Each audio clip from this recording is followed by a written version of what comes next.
Magandang umaga, ngayon po ay araw ng Biyernes, October 20, 2023. Update po muli sa lagay ng panahon. Lumakas po ang pag-iral sa bansa ng northeasterly surface wind flow. Apektado po nito ang northern at central Luzon. Ayon po yan sa Pag-asa. Bukod dito, nakaka-apekto naman ngayon sa ilang bahagi ng Southern Luzon ang shear line. Ito po yung pagsasalubong ng malamig na northeasterly at ng easterlies o mainit na hangin galing po sa silangan. Wala namang bagyo o low pressure area na minomonitor sa loob po ng ating Philippine Area of Responsibility na maaaring makaapekto sa lagay ng ating panahon.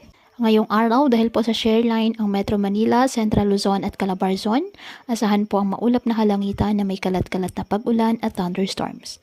At ang Batanes, Cagayan, Isabela, Apayao at Kalinga, asahan din po ang maulap na kalangitan na may mga pag-ulan dahil po sa northeasterly wind flow.